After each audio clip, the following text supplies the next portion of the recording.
Thank you, Jesus. Thank you that we can come and worship your holy name. That we can come, Lord Jesus, and sing how great thou art. We thank you that you are our great God, that you are our Father, that you are our friend, that you are our Lord, that you are our Savior. We thank you for all your love for your children, Lord Jesus. And we pray, Lord, that your kingdom come. As it is in heaven, let it be on earth. I thank you, Lord Jesus, for this evening, Lord God, where we can come and speak about something very close to your heart. And I pray, Lord, that we as a church and as people will know that it's not just a talk, it's not just a sermon, but that it is spiritual warfare, and that we as your people need to position ourselves in a place, Lord God, where we can stand and where we can move under your protection.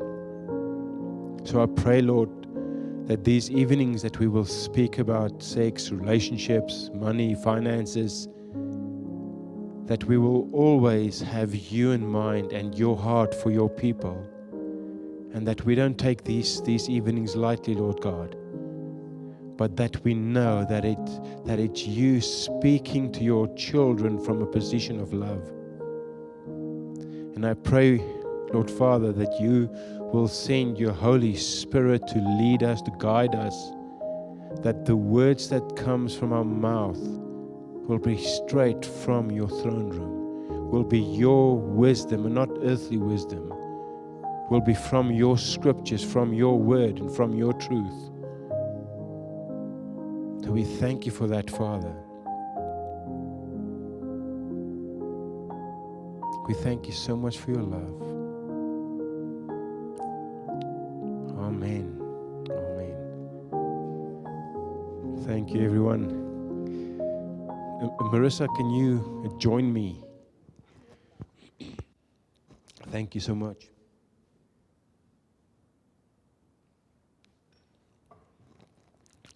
It's good to see everyone here this evening. It's good to see a few new people here.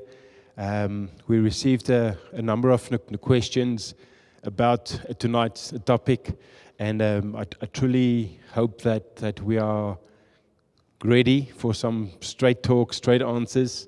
I hope you came with a notebook and everything as well, because we're gonna talk, and we're gonna give a few scriptures, and I truly know that it will be very, very helpful for us as individuals, but also to equip us to speak to the people around us that might not be able to be here this evenings. Marissa, would you like to say something while I get this right? Altyd. So, welcome everyone. I think just to add to what Johannes was saying is that we just felt in these nights before we get to our truth course, which is only going to start on the 20th of July, we thought, let us take some time to share a little bit about practical things of where we can apply the Bible in our lives, whether it is relationships, whether it is finance, because those are the kind of things that we often get the most questions on, and we don't always have enough time on a Sunday morning to go through the very practical things, the things that every single one of us have questions on and are journeying through to make sure, okay, how do we actually apply this in our life? And as a church, we've been focusing a lot on calling and on the prophetic conference. Okay, where is God taking me? And as we said in the last 2 Sundays, we spoke about conflict. We're speaking about relationships. One of the most important decisions that we will ever make after deciding to become born again is deciding who to marry. Amen. So I know there are already married people in the room. Dis te laat vir ons. Ons het klaar besluit.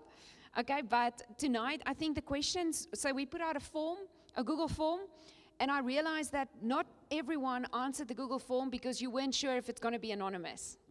Okay, but it is anonymous, so the people who have sent questions, Majority of tonight's questions, I think, were around single and dating season. But there is a question about marriage, but we actually felt like we have so many questions and so many things to talk about. So we're actually just talking about, should we add another night for relationships, where we can focus a lot more on marriage and the kind of questions, the big array of questions we can have within marriage. So just to give some context. So the form is still there. If you have questions, marriage-specific relationship questions, you can still add it. We can't see who it's from. So you can still send questions in on that same link, ne? Amen. So let's start, because we've got a fair bit to talk through this evening, and Okay. if we do not get through everything again, I believe that we will add a second night. We'll just have to see how everything works out for the next few weeks and months. So Yeah. the first one. The first one we got a few questions, and it all relates to soul ties, and we might not all know what that means or what that is, but I'm sure that through the, scriptures this evening we will begin to understand what is a soul tie, how that works, and how that affects our lives. Amen. Do you want me to go Yes. through the first one? I'm going to look through my notes here, but hy's bietjie klein om te lees. Can I read from there? Dankie. I don't need glasses. I'm just saying the screen is too small, just for the record. Okay, so soul tie. What is a soul tie? A soul tie is actually not a term that is used in the Bible, okay, but it is referenced to in Scripture, and it refers to the scriptural concept of I'm becoming one with someone else.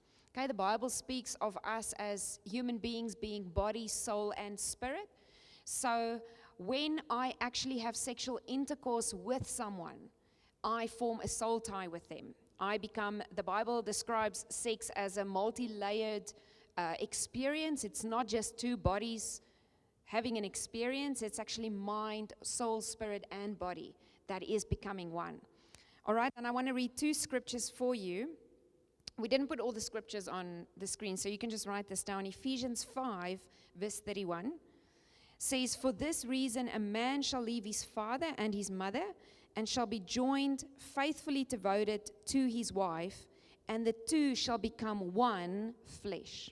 Okay, so that's where the concept of soul tie comes from. It's the same scripture in Genesis, where it talks about Adam and Eve becoming one flesh.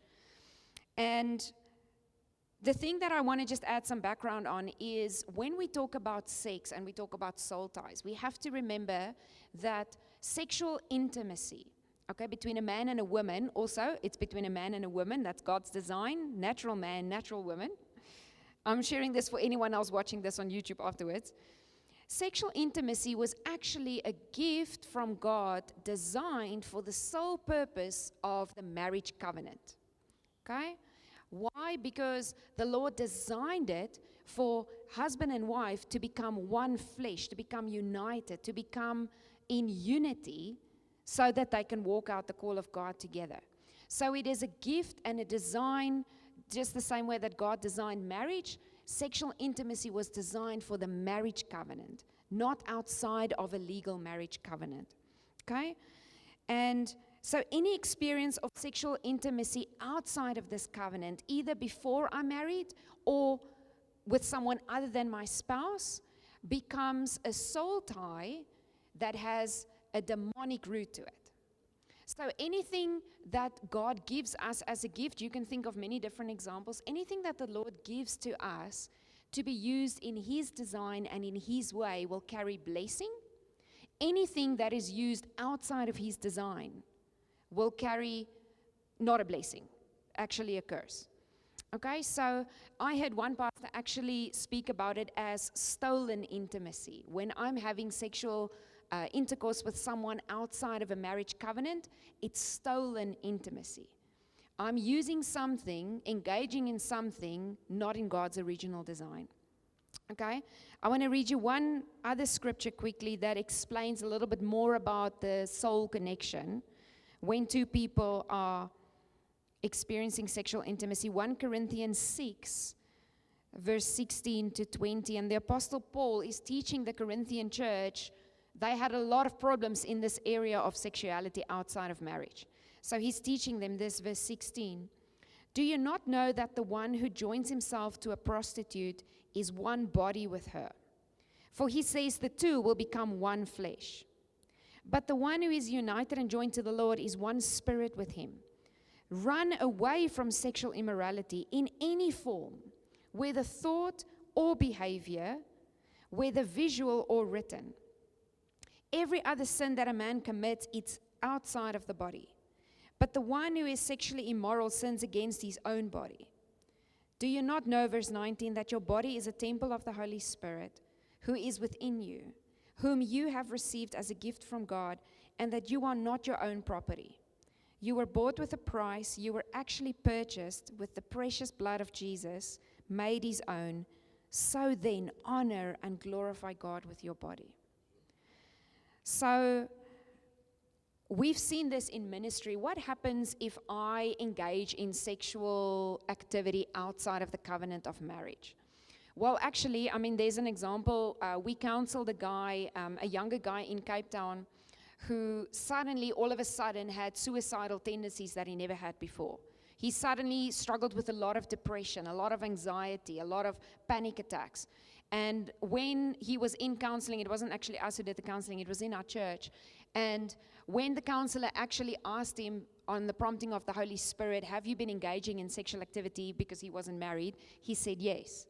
And when they asked further, the lady that he was having sex with struggled with suicide, depression, all those kind of things. So the soul tie immediately, because it's outside of the covenant of marriage, outside of God's design, immediately it led them to have open doors in the spirit, and the enemy could literally attack him with the same things that she was struggling with.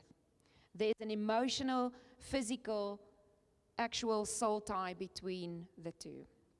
Did you want to add anything on soul ties? I've got more, but okay. So basically it means, and you know what that means is, how can I actually get rid of it?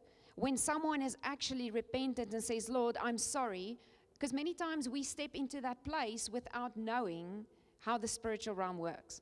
And we see it honestly very regularly. It's the culture that we live in. The culture that we live in says, as soon as I start dating, sex is, if not the first night, the second night, or the first week, is something that I engage in.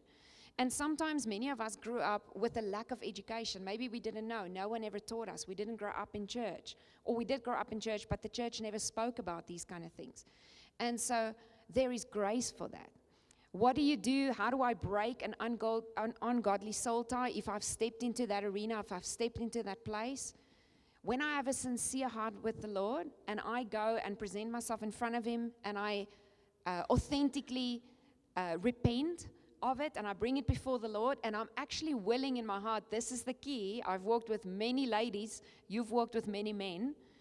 I repent, but I'm not actually making a decision to willingly step away from that lifestyle until I'm married.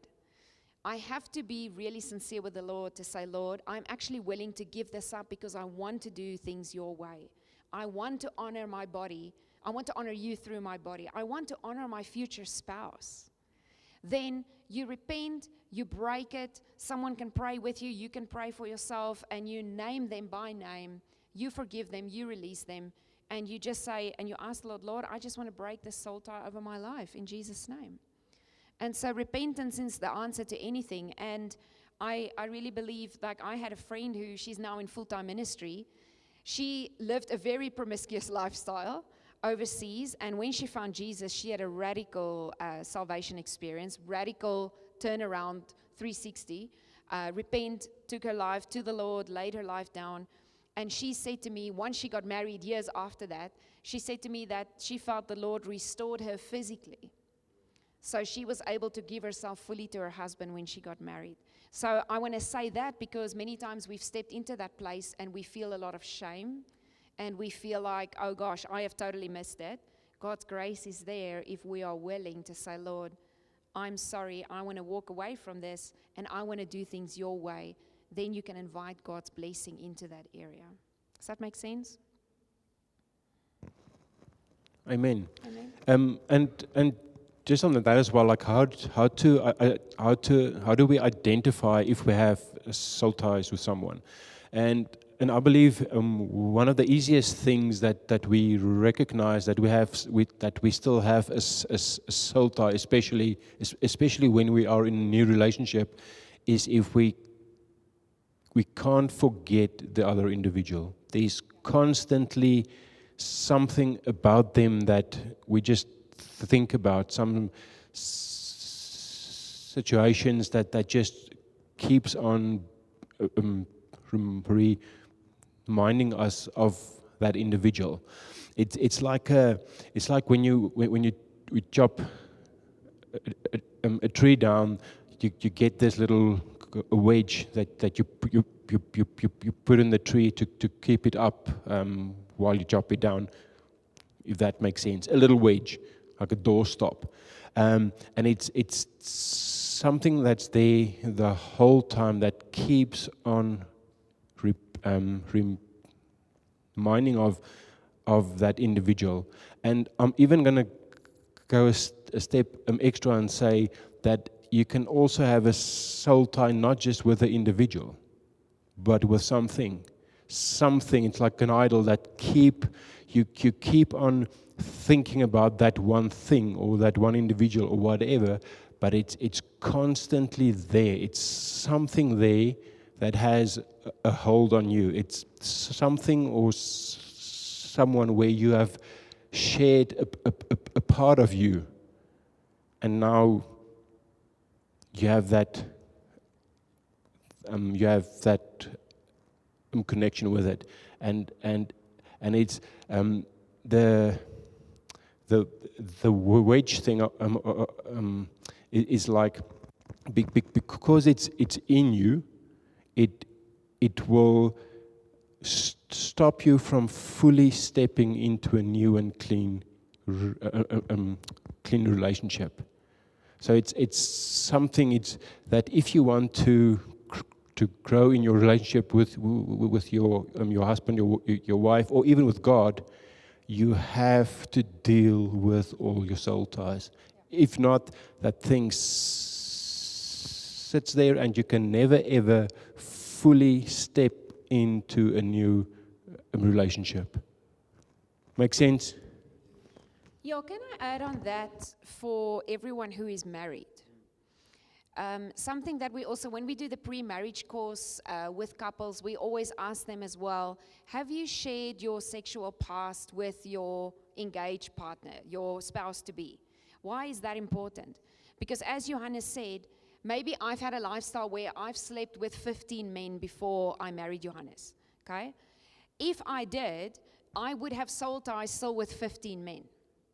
Okay, so that means the door for the demonic realm has been opened so many times. I bring all of that baggage into my future marriage. If we do not take the time to actually deal and break and have a prayer session and actually release and ask the Lord to break all of those soul ties, I will bring that that baggage into my marriage. And what we've seen even in counseling is that many times when we sit with couples, maybe 2 years in, 5 years in, 15 years into marriage, that perhaps they got saved after they had a lifestyle that was different to the Lord's design. Many times, if those soul ties were not sorted out before you got married, even if that soul tie is with your actual very spouse, but you guys had sex before marriage, and you never actually brought that before the Lord and repented before the Lord, it can actually affect your connection to one another. It can affect your sexual appetite for one another. That's what we see many times. En ek moet dit nou in Afrikaans verduidelik. Daar's 'n skrif wat praat van ek hunker na my man hunker na sy vrou. What happens is if I don't break those soul ties before, as you said, those memories, I've had a prayer session with a lady, not anyone in our church here, that said to me, even though she's been married for 7 or 8 years, every time she's intimate with her husband, she still has mental pictures and images of the person that she was with before she got married. That's that evidence of that soul tie. And when we broke it, she never struggled with that again. And intimacy was restored with her husband. which I thought was such a powerful example. So we've got many of those kind of actual examples in ministry that the Lord has shown us where you could see freedom.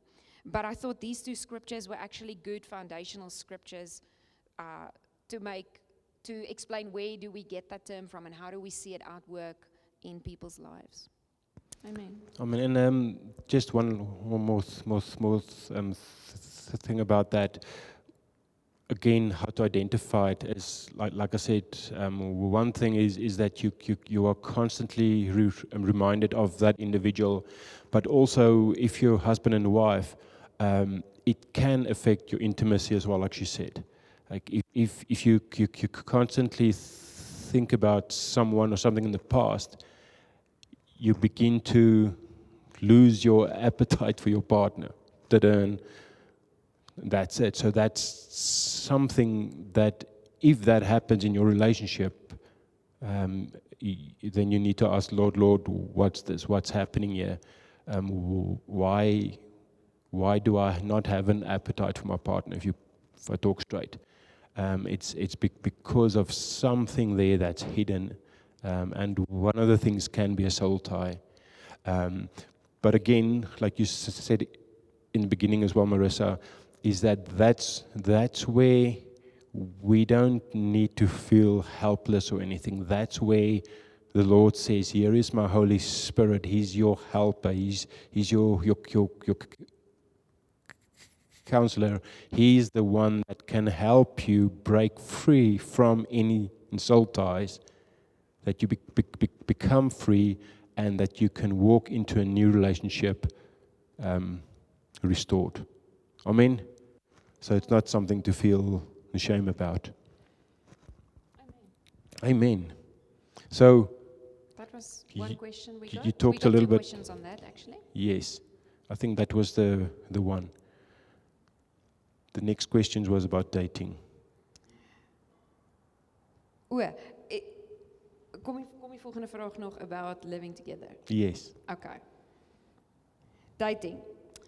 Okay, we got a lot of questions about dating, and this is an area I'm very passionate about. All the girls know, because we have very honest conversations as the ladies. I don't know what kind of conversations you guys have, but all the girls know. Die wat so lag is hulle. Okay, the first question we got is, as a child of God, how long should you date before you get married? Okay, I said, Johannes, he said to me, don't expand on every answer every question for an hour, but I have to just give this definition. Teachers, say amen. What is a biblical definition of dating? Because I think it's important to just set the foundation. What do we mean by dating when we speak as believers versus the culture of the world, what we see in movies? It's very, very different. So, biblical dating from a Christian perspective is a period of courtship. It's a nice biblical word, courtship, where a single man and a single woman actively explore potential compatibility for marriage, prioritizing integrity, purity, and godly principles. Something that I really struggled with before I obviously met Johannes, die man van God, okay, was dating is actually not a time where I start to give away my heart, my emotions, and everything that I am to the person that I'm dating, and they're not yet my spouse. They've not yet committed to an eternal covenant with me until death do us part or Jesus comes back, whichever is first. And often I think as women, maybe you can speak from a man's perspective, but as women, we often fall into this trap. And that's why I sometimes sit with many ladies. Sometimes in addition to soul ties, I can't step away from this man. I can't step away from this relationship. Because there's also emotional soul ties. I've given my whole heart to this person, and we're not even yet in a covenant. That's why the Bible says in Proverbs 4:23, guard your heart above all things. Okay? So, Song of Solomon, there's a scripture that says, don't awaken love before it's time. Don't awaken love before it's time. Marissa, what does that mean? It actually means that when I get into a courtship with someone, hopefully it's already someone, the idea is that I've already built a friendship with this person. Okay?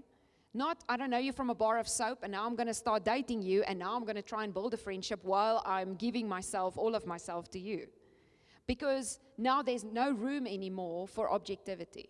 Because I've already given this person all of the marriage privileges outside of the marriage.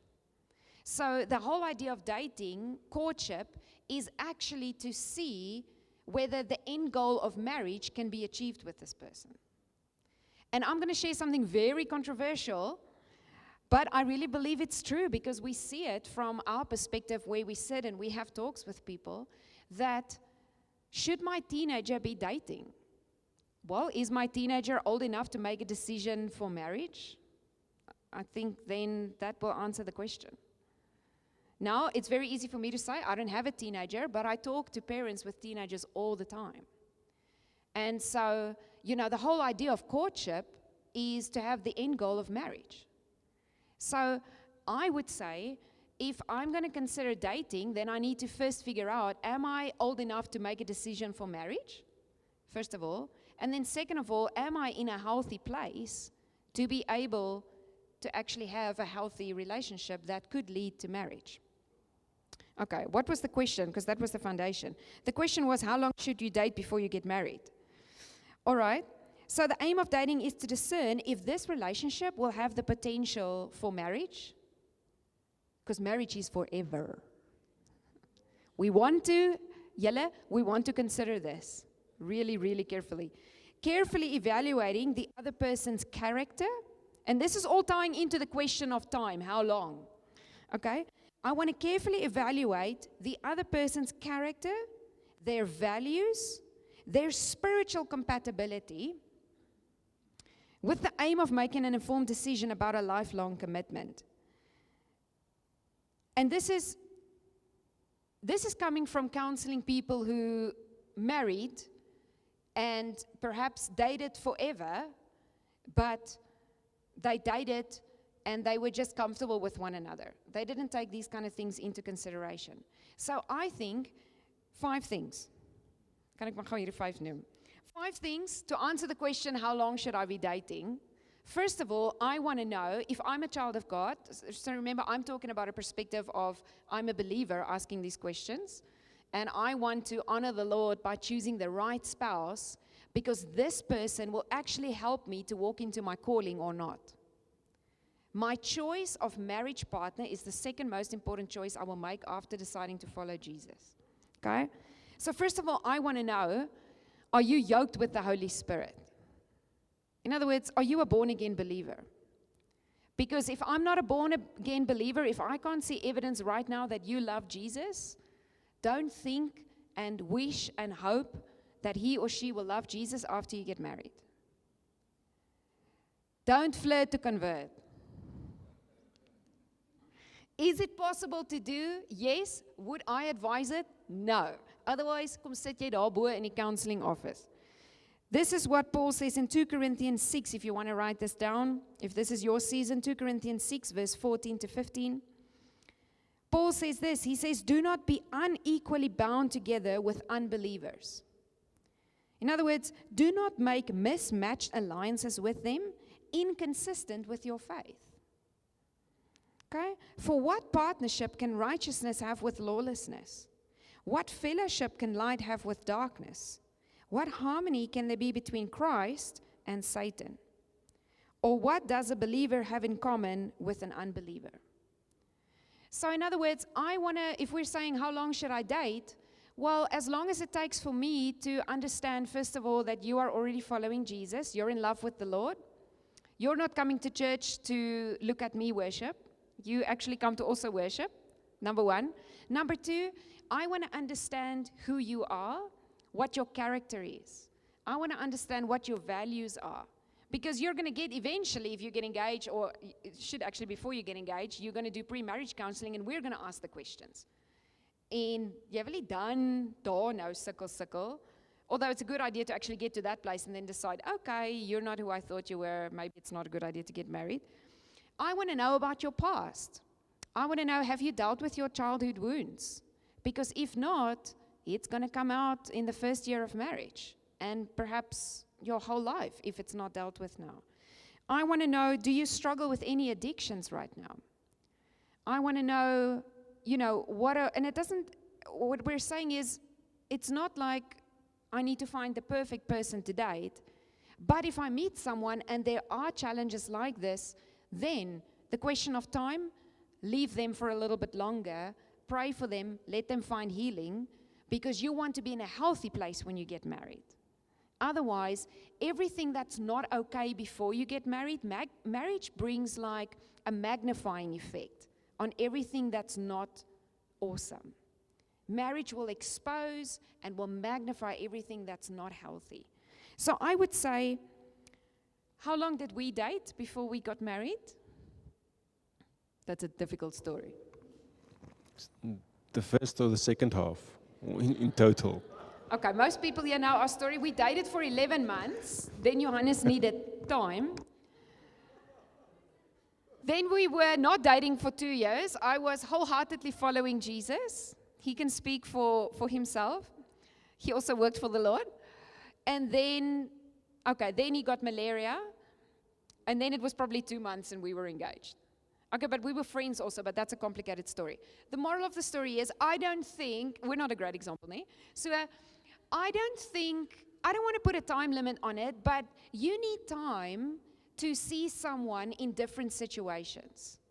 I want to see how do you act when the pressure is on, because that's what will reveal what's inside. Okay, so, but I also don't think, and Johannes can share his opinion, I'm also not in the opinion of, let's date for 10 years. Because why is that not a wise idea?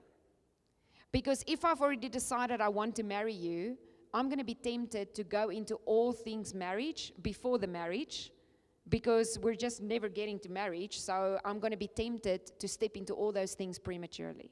It's not necessary to date for 10 years if you've already seen everything and you have peace about one another and you're ready to get married. Don't wait. And you don't have to have a wedding that costs $1 million Namibian dollars. So you don't need 10 years to save for that kind of wedding. I mean, personal opinion. What do you want to add to that? Awesome. No, it's a good thing here. So the first one that says, as a child of God, how long should you date before you get married? I would step one step backwards again and say, am I ready to get married? Have I prepared myself to be the husband or the wife that the Lord wants me to be for my spouse? And if I'm not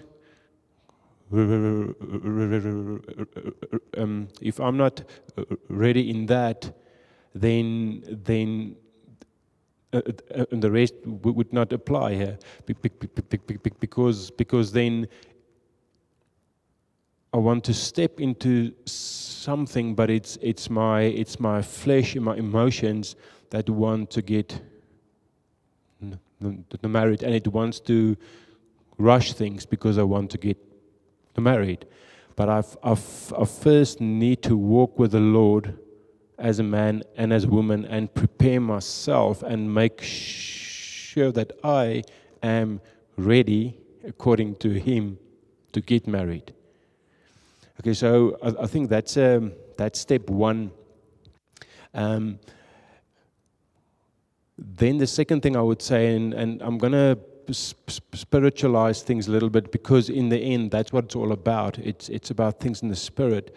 So now I lost my words there. I was thinking too much about dating. Is that I prepare myself and I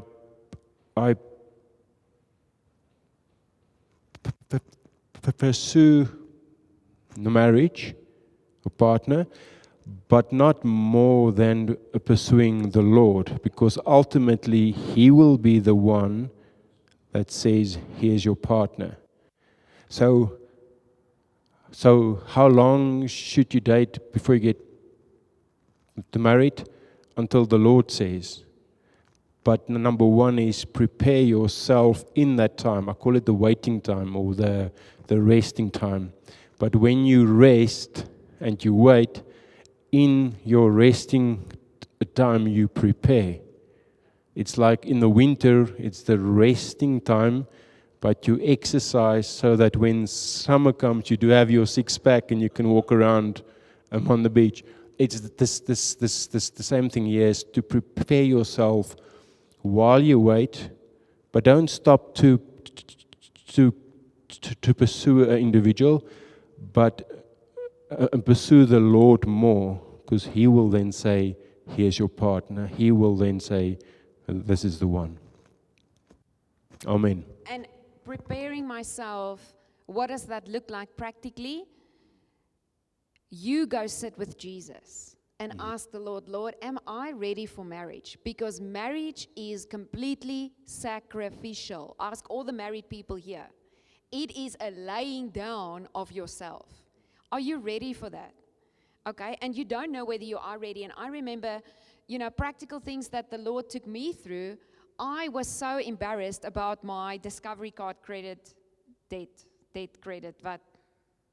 Debt, nee? My voorsieningkaart. Okay, so I was like, Lord, I need to pay this off because I don't want to get to pre-marriage counseling with Johannes and then I have to share this little thing and he thinks, oh no, I can't marry her. Look at, ek het nou nie so baie debt gehad nie. But I mean, it was embarrassing for me and I was like, Lord, I really want to get rid of this. I struggled with panic attacks, with fear, with anxiety. I dealt with it. I went for counseling. I was in the church. I did every single course that the church offered. I went on outreaches. I discovered my calling with the Lord before I met Johannes. Because sometimes marriage can also become an idol in our hearts.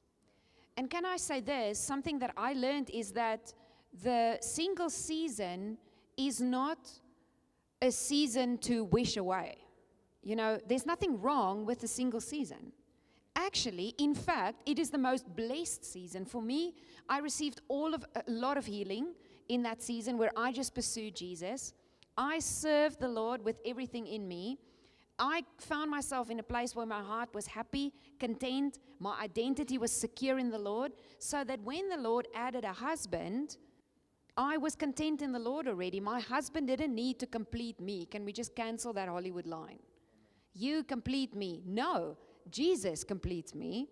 You're an addition and a blessing to my life. And the moment I need a man or a woman to come and complete me, that means I need to use my single season to really get to a place of healing.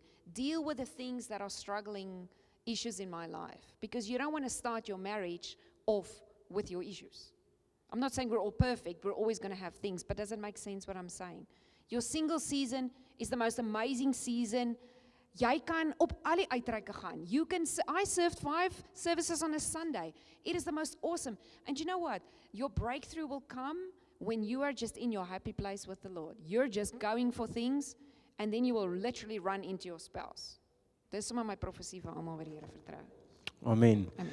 And also, the next one, and I think we need to pick it up a little bit, Yes. but how do you know that it's the right individual for you to marry? One thing I always say, and I believe this is truly important, is make sure that number one, I think we're going to get to that as well, but that you are equally yoked, so that you are two believers. How do you know that it's the right one for you to marry? And also, the individual that you're looking at, the man or the woman, do they walk with God? Do they pursue the Lord more than anything else? Do they spend time with the Lord? How do they handle the finances? How does the man handle his mom or his dad? How do they act in a group environment? How does the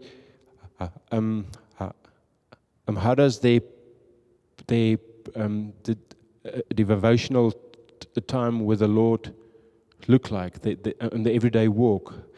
So it's all these things that you have to look at and see, does this individual have the Lord in the center of their lives or not? Like how do they treat their friends, their family? Jy wil nog daarop iets sê, Marissa. When you're done. You can go. But it's things that you truly have to consider is their walk with the Lord. You cannot flirt to convert. It does not work. Amen. That's the beautiful spiritual angle. And just to add to that, I think, secondly, how do I know this is the right person to marry? Do we have the same values in life? Are the same things important to us? It's not saying you can't be different. Johannes and I are very different. You have very different interests and things. But are there things that you commonly share? Are there things that you enjoy doing together? He can be the biggest man or she can be the biggest woman of God, but if you've got nothing in common, if there's nothing you guys can talk about. I remember the first, second, fourth, 10th time Johannes and I went out for dinner. I mean, we ended up in the third restaurant, McDonald's, that was 24 hours, and at 3 a.m. weeknight, 8 o'clock I have to be at work, my housemates called me, frantically thinking I was kidnapped, but we were still chatting. I can't remember what we chatted about, but I could just talk to him for hours and hours and hours. That said to me, okay, there's something that we have in common. We can speak one another's language. So practically, there also has to be common values, shared interests. And, you know, I would say, is this something also spiritually? Is this person also interested to follow the call of God upon their life? Because God will actually have a call for your marriage together as well. And then, do you have peace about one another? Many times people will talk to me and they're like, I don't know. And then I would say, if in doubt, don't. Continue to pray. Or if, you know, there's also wise counsel, find and seek wise counsel. That's why when you are dating and you are, you know, in a church where other Christians and believers with more maturity know both of you, they can speak into your life. They can counsel, they can guide, they can say yes, you know, they can prophesy over you, all those kind of things. So wise counsel is important. And then lastly, I would also say, if you're not attracted to one another, probably not a great idea. Yeah. You need to be physically attracted, obviously also. But not only that, nee? But it's an important point. Johannes, vas my oulike ouetjie. Yes, on that point, just one last thing on how do you know that that's the right individual for you to marry. I would also say a big thing, and that's something I think 99% of the people skip when they get to know each other, is what do you believe in? Does your faith and your church and what you believe in, is that something that aligns with your spouse? Because if you do not believe in the same things, it will mess up your relationship. Because you can't serve two heads or two gods. You have to pick one. So you have to believe in the same things, especially when it has to do with your eternal life.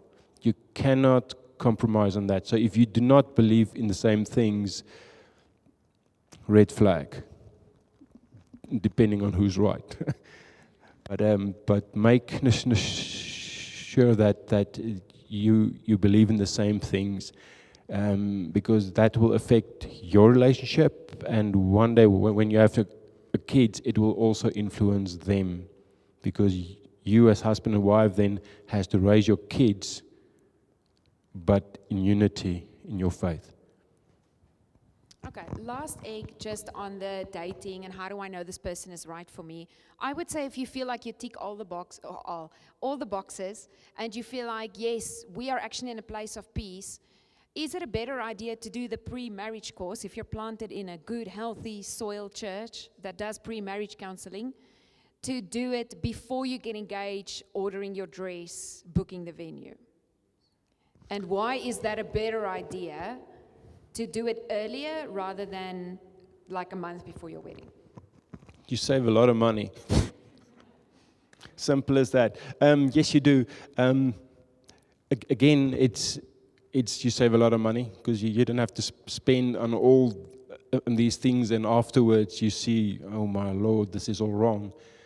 Rather, take your time and do a counseling before you even get engaged, because that helps to resolve so many things, again, that you know what you're walking into.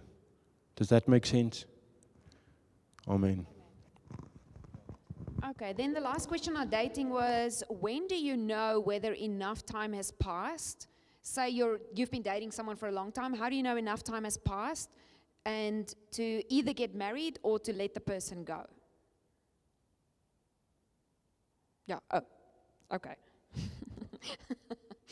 Okay, I would say it's very much tied to the first two questions that we had answered. I mean, if you're even asking the question, should I let them go? To me, that's a little red flag. I'm not sure if there's a reason that you perhaps are doubting. So if you find yourself in that place where, I don't know if we should get married or let them go, I would definitely not say that it sounds like you're ready for marriage. I would rather then say either talk to one another and decide, do we want to get married or not? Because otherwise, what is the purpose of dating? That's what I would say. And I don't believe that dating should be this tug of war. Should we, shouldn't we? Should we, shouldn't we? Then it tells me that there's something else maybe that you want to deal with or that you want to work through. And if you can't see yourself with this person in the future, if you can't see yourself in a life with this person, then just call it quits. Don't waste your time. You know. Ja. Wil jy nog iets sê? Amen. No, I think that's it. And I think that that's also going to step into the last one that says the light is reflecting on the screen there. What does it mean if you have a lot of quarrel, like conflict in the relationship, in a dating relationship? Yes, and I believe with again that depends on with what heart you ask the question. Because if there is a lot of quarrel, fighting, and everything like that, I believe that there's a deeper root that says there's still so many little things that needs to come on the surface that needs to be sorted out. And until that has not happened, stay back. Because if you keep on quarreling, it means that things does not get resolved. And how can you take something that is not resolved into a relationship? It'll just amplify and get worse, and the enemy will use that as a wedge to influence your relationship on that point. Amen. Amen. Okay, next one. I think we are seriously running out of time. Don't worry. The next one is quick. Are we jumping in? Are we not doing the... I don't see that slide here. That's okay. I can just quickly... This will be a quick one, like 1 minute. Let's go to that one first, yes. This is a question we get a lot, so I think it's important that we discuss this one, because this is part of the culture of the day. I think we got 2 questions on this.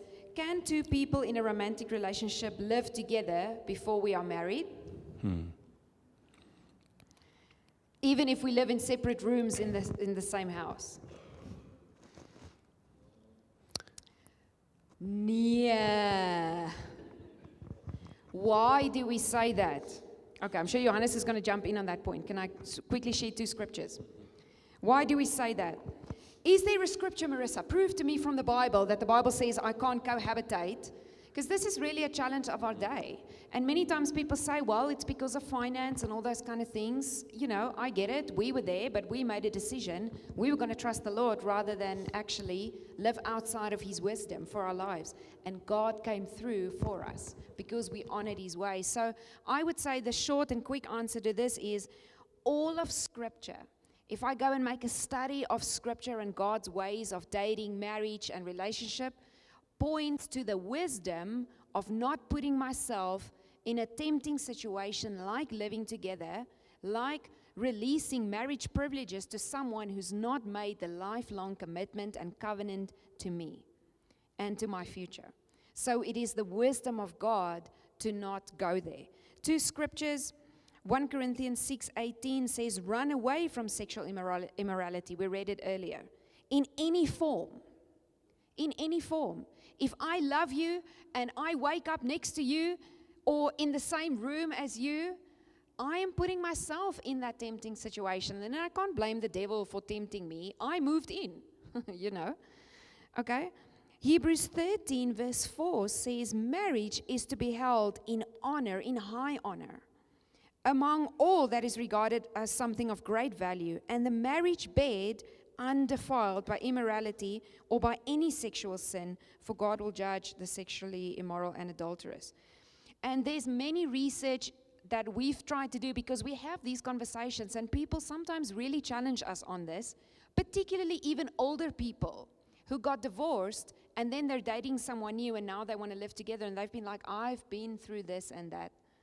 The same principles apply. Doesn't matter if you're 20 or 60, the same principles apply.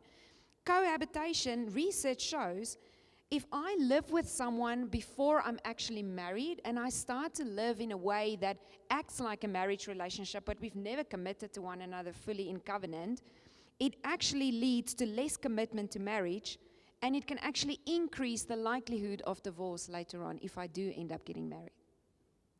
Research proves that. Okay? So when I'm also living together while I'm dating and I'm not married and I've not committed and I'm a believer, I have to ask myself the question, what is the message that I'm actually communicating to the world out there? If we are a church and all of our young people, single people, are living together and we're never going to address it, what is the kind of message we're sending out to the world?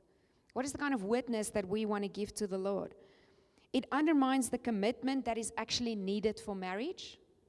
Many times, women especially will say, but you know, he just doesn't want to get married. He doesn't want to make that commitment. But if I'm already living together and he's getting all the privileges of marriage, why must he put himself into the marriage covenant? Because now the back door is open and I can just drop and roll when things get heavy. Why do I need to make a commitment if I'm already getting everything on a silver platter? Can we just be honest? Okay, it places me in temptation, and it also builds the wrong habits of what a healthy marriage will actually need one day. So, very unpopular opinion.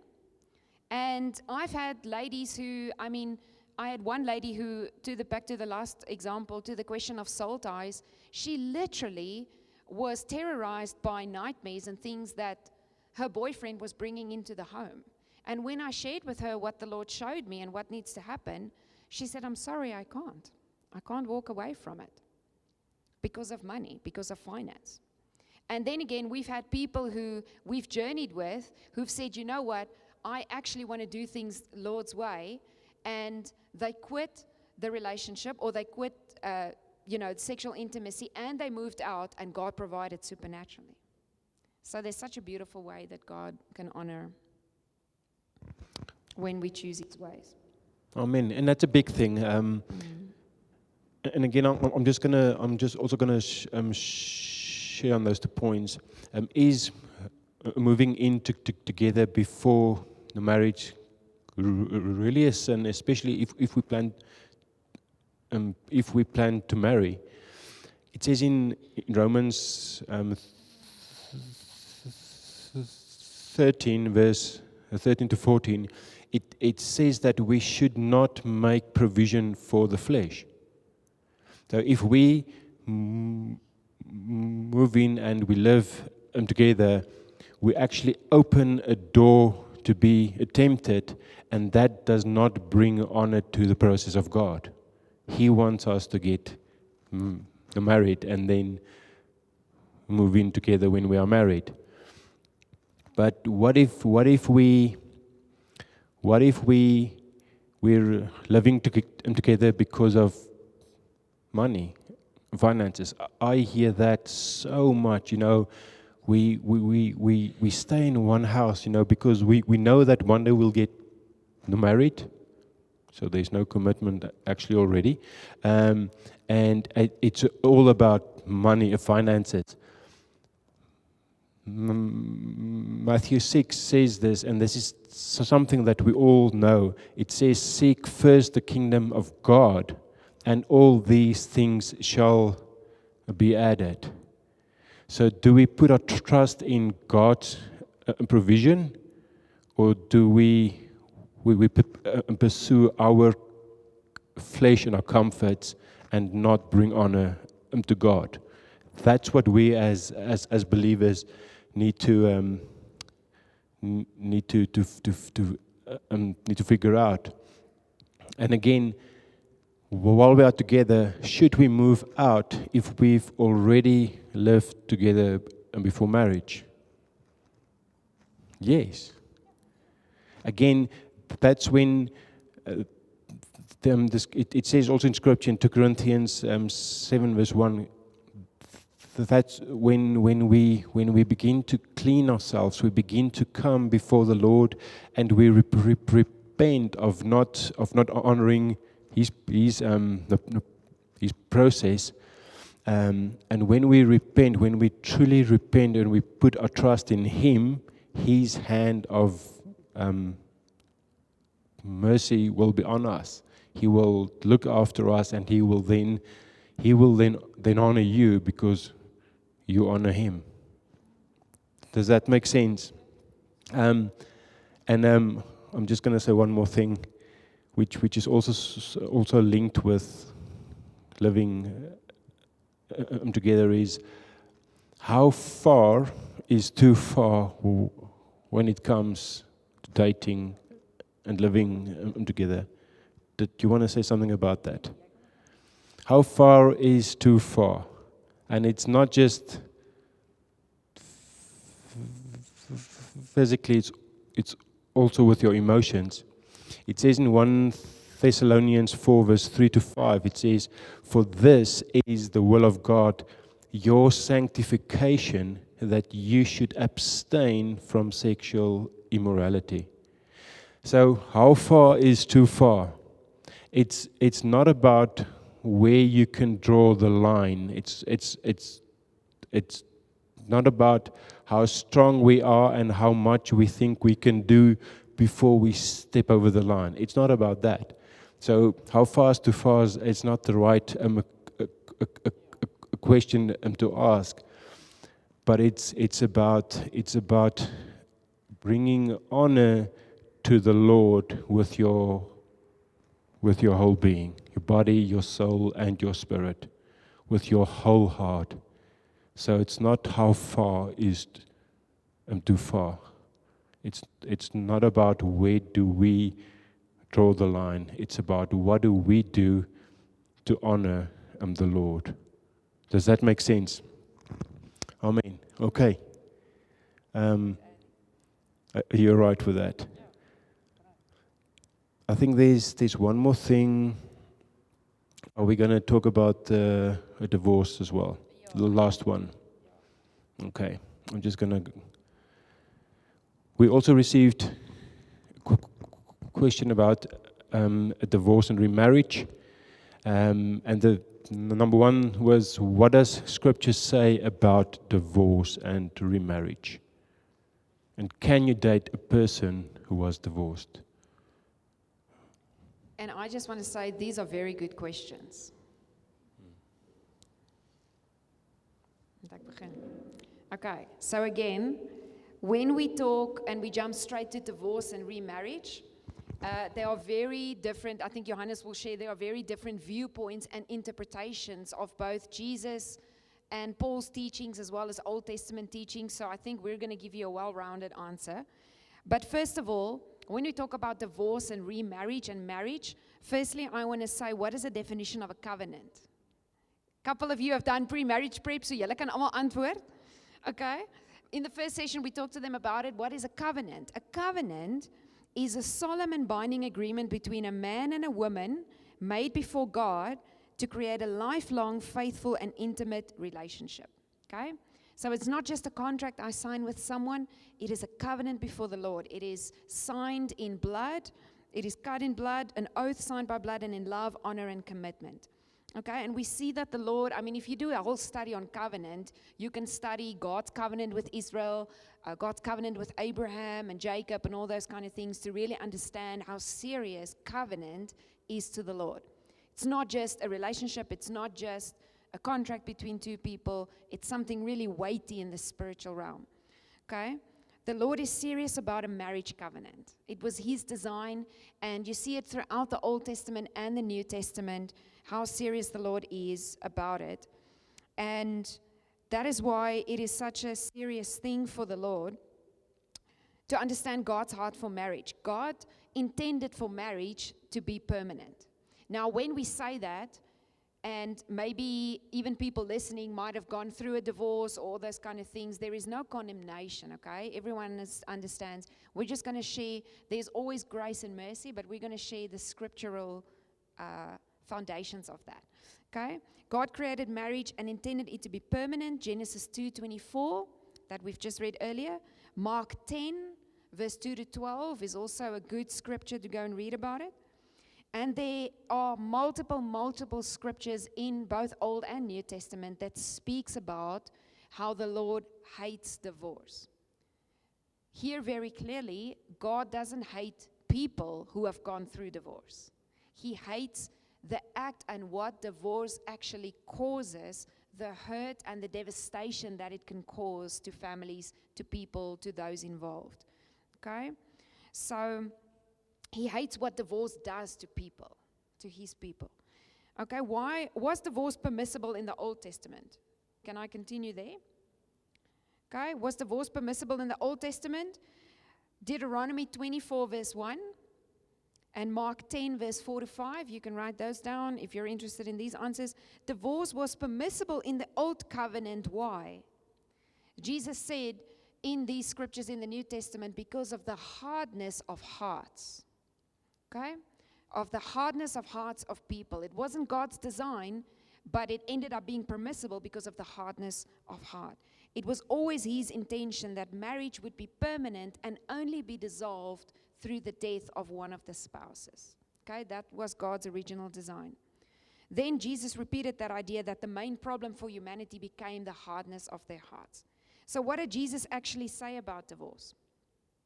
Matthew 19, verse 3 to 12. Okay, Jesus gives ground for divorce. Number one, in the case of sexual immorality. So in other words, if my spouse commits adultery, in other words, they have sexual relations or emotional relationship with someone outside, someone not me, then that is adultery. And that divorce was permissible because of that adultery. But He also did not say that divorce was the necessary next step if adultery happened. We have many testimonies where people have decided not to get divorced. And they decided to actually work through it, to get counseling, to get therapy, to heal the wounds that actually led the spouse to adultery in the first place, and how God can restore and how God can heal. We know that that is possible. This is where Christian love, forgiveness, and reconciliation comes in. Okay? What did Paul say about divorce? He affirmed Jesus' teaching on not leaving your spouse if you are Christian, but in the case of an unbelieving spouse, maybe you were both unbelievers and you got married and then one person gets saved. Then Paul said, there's an actual scripture, I think 1 Corinthians 7:15. He says, I think that's the one, I didn't type out all the scriptures. He said, in the case of a spouse being an unbeliever wants to leave, then let them leave.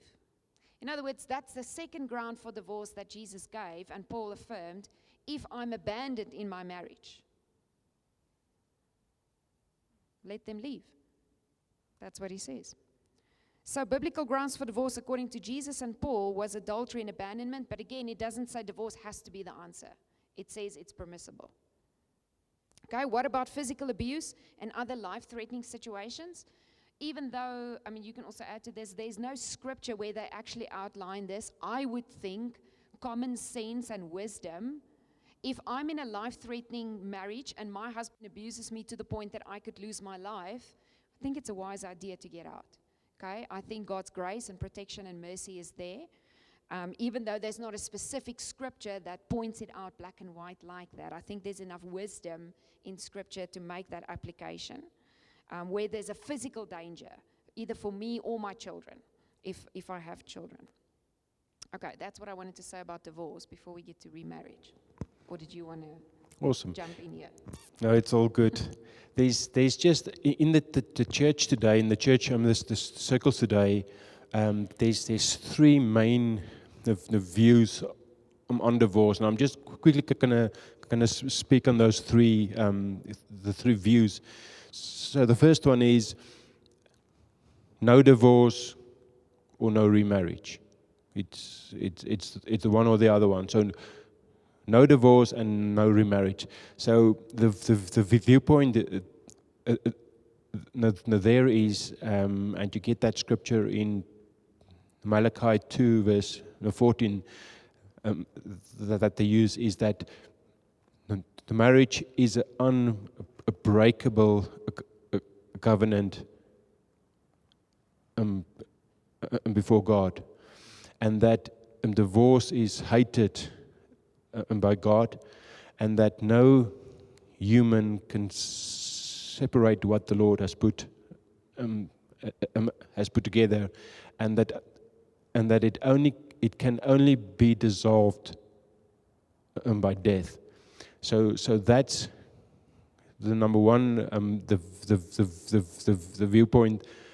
No marriage, no divorce, or no remarriage. So if you are divorced, you can't get married again, and if you are not divorced, you can't get divorced. It's ultimate line that they have there. Then the second view is that divorce is permitted, but not remarriage. So that's where they say is that that divorce is regrettable, but sometimes it's unavoidable because of the sin and of human brokenness, and that even if divorce occurs, remarriage is not allowed to the former spouse. They see that. Yes, so they see that the marriage after divorce is seen as adultery. So that's that one. That's the second viewpoint, and then number three is, and I think she talked about that a little bit now, is that divorce and remarriage is allowed in certain circumstances. For instance, after adultery. So if adultery breaks the marriage covenant, and that makes divorce again. That makes divorce permissible. So the Lord allowed divorce for sexual immorality, and marriage after such a divorce, according to Matthew 19, is not a sin. So that's number three. So divorce and remarriage are permissible in certain circumstances, and also it's allowed after the abandonment by an unbelieving spouse. So if your spouse is an unbeliever and they abandon you, then according to that, you are now released to remarry. So that's another reason why you can again get married. And also, like we talked about, when there's abuse, when there's cruelty, when there's addictions, it says it in 1 Corinthians 7 verse 15. It doesn't explicitly say it, but it's that's where the Paul says in such cases. So it means that there is some things that if that happens in a relationship, then divorce is allowed. So it's in when there's abuse, when there's cruelty, when there's addictions. So that's the three the views that we have now in church. Yeah, so can I summarize that? Where the question comes from is Jesus actually speaks in that passage where he speaks about divorce. He makes this statement and he says something along the lines, ek het nou nie die skrif hier oop nie. He says that the one who is divorced and then remarries commits adultery. So now you've got many people in our society today who maybe got divorced and they remarried, and their question is, am I sinful? Did I commit adultery by getting remarried? That's the question. Because that's where the Bible is not clear. That's why Johannes just explained the three different viewpoints that is within the church. And so, can I just quickly summarize that? So, the question is, are there biblical exceptions for remarriage? Am I allowed to remarry again? Okay? And it's difficult to interpret because there are so many views and there's different ways that people interpret it. But the Bible only speaks of remarriage as acceptable in these four cases. Number one, if the first divorce occurred because of adultery or abandonment, okay? If the one spouse died, obviously, then it was dissolved by death, okay? If the unbelieving spouse walked out, that's actually the abandoned one, we don't see a prohibition for a believer not to get remarried. The scripture is not clear. If my spouse walked out on me and abandoned me, we don't see a clear prohibition for remarriage. And then number four, if a divorced couple decide to reconcile and they marry each other again, obviously, that's great because the covenant gets restored again. So, is there forgiveness if I found myself divorced and we had no biblical ground for it? In other words, irreconcilable differences. We just divorced. There wasn't adultery. There wasn't abandonment. The one wasn't an unbeliever. We just decided we don't want to do this anymore. We just decided to get divorced. Yes, there is always, when we are repentant about anything that we bring before the Lord, His grace and His mercy and His forgiveness is there. Always. That's what the Bible teaches. Okay? Is there forgiveness if I find myself divorced without biblical grounds and I remarried someone and, there was no biblical ground for it? I don't see a scripture for it. Absolutely. We've spent time with couples who have actually, even in Cape Town, have said, look, I don't actually find anything in the Bible ground for my divorce, but then I got remarried. What does this mean for our marriage? And if that person felt that they needed to bring it before the Lord and confess and, ask for forgiveness for that and ask and say, Lord, this marriage I bring to you, and we're going to apply your principles. We are going to honor you in our marriage. We're going to honor you. We're not going to break this second marriage again.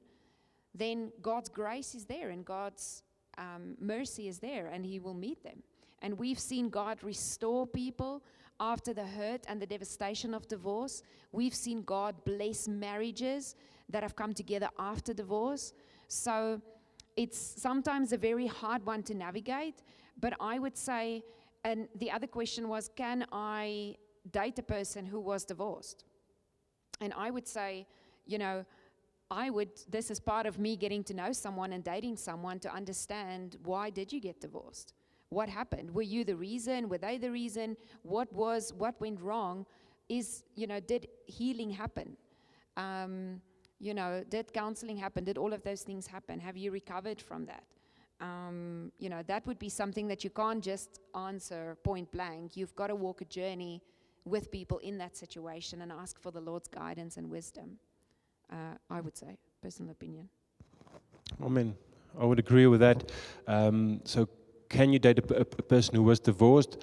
I would also agree with Marissa, and I would first look at the circumstances that surrounded divorce, because we can't live according to the hyper grace theology that, you know what, when we just ask for forgiveness and we repent, then everything is okay and we go on. There's still in Scripture a guideline. There's still for each and every situation in our lives, we still need to seek the Lord. What does He say about this, and what is His will, and we act then according to His will and not to our wants and our needs and our desires, but His wants, His needs, and His desires. Amen. Amen. Those were the questions that we got for tonight's session. But I do think many people, now that you know it really is anonymous, but we joked with our team because I do think there's many people who have asked me additional questions that we didn't have time for tonight pertaining to marriage, you know, different things inside of marriage.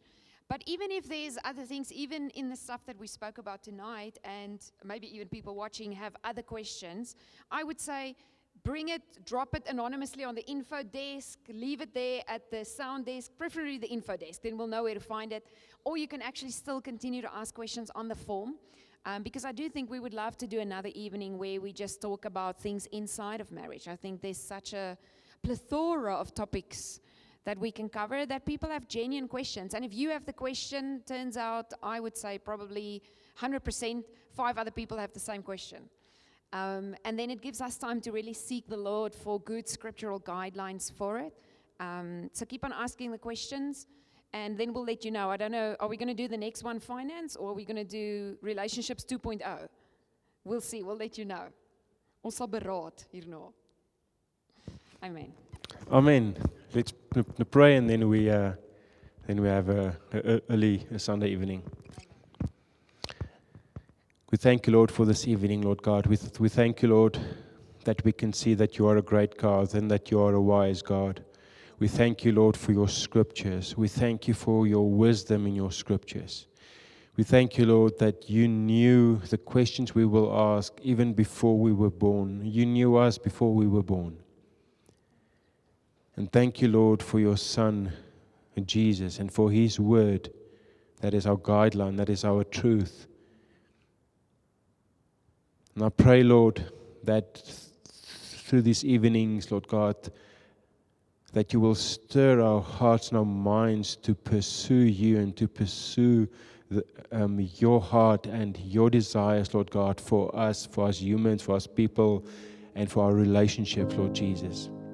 That we truly step into what you want for us, Lord God, with a knowing that when we walk according to your will, that we will walk according to your blessings and your promises, and that you will protect us and that you will look after us. Yes, Lord God, I pray that we don't fight against these things, Lord God, but that we will embrace your truths in your scriptures. That we will embrace not just the truths in your scripture, but that we will embrace you. That what we do, Lord God, in our dating the season and even when we're married, that it reflects your relationship with your people. That it's all about you, Lord God. It's all about bringing you honor in what we do and bringing your light into a dark world. And I pray, Lord God, that you send your Holy Spirit to make us strong, Lord God, to build our faith and to lead us with your wisdom to make the right decisions in the season that we find ourselves in. Come, Lord Jesus. We love you so much. Amen. Amen. Thank you, church. Hope this was helpful this evening. And please do send some more questions. And enjoy the rest of the evening. We'll see you on Sunday. Amen.